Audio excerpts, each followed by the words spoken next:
గత 3 రోజులుగా మహబూబ్నగర్ జిల్లాలో ఎడతెరిపి లేకుండా వర్షాలు కురుస్తున్నాయి.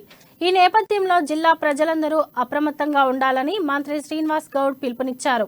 చెరువులు, కుంటలు, పెద్ద పెద్ద నాలాల పక్కన ఉన్న ప్రజలు మరింత జాగ్రత్తగా ఉండాలని, ఎక్కడైనా ఇళ్లలోకి వర్షపు నీరు వచ్చేలా ఉంటే తక్షణమే అధికారులకు తెలియజేయాలని మంత్రి కోరారు. భవిష్యత్తులో ఎంత వరద వచ్చినా సహజంగా నీరు కిందికి వెళ్లిపోయే విధంగా ఏర్పాటు చేయడంతో పాటు మెయిన్ ట్రంకులను ఏర్పాటు చేస్తున్నామని మంత్రి శ్రీనివాస్ గౌడ్ వెల్లడించారు.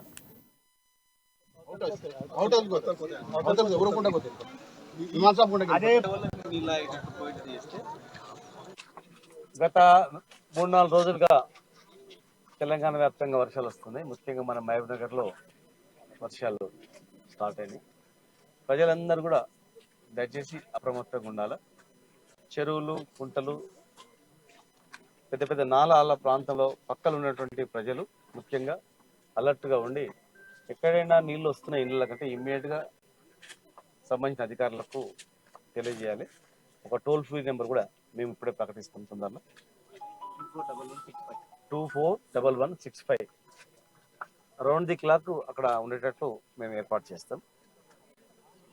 గతంలో మీరు చూసింటారు, మీకు మనకు అనుభవం ఉంది. ఒక సంవత్సరం వర్షాలు పడితే 2 సంవత్సరాలు వర్షాలు పడకుండా కరువు అట్లా ఉండేది. తెలంగాణ వచ్చినప్పటి నుంచి ఫుల్ వర్షాలు, చెట్లు పెంచినందుక దేవుడు మరి కనకరించిండు. తెలంగాణ వచ్చినందుకు మరి మన ముఖ్యమంత్రి గారి ఆధ్వర్యంలో మరి అనేక హరితహారం పెంచినందుక మొత్తం మీద దేవుడు అయితే ప్రతి సంవత్సరం మంచి వర్షాలు వస్తుంది. వర్షాలు రానప్పుడు గతంలో ఆంధ్రప్రదేశ్ గవర్నమెంట్ ఉన్నప్పుడు చాలా మంది నీళ్ళు లేవాలి, ఎండిపోయిన దగ్గర ఇల్లు కట్టుకున్నారు. ఇప్పుడు వచ్చిన తర్వాత బాధలు, కష్టాలు అనుభవిస్తుంది.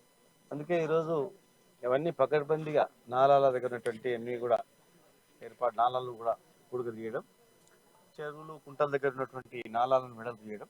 ఇప్పుడు ఈడ ఎర్రగుంట చెరువు,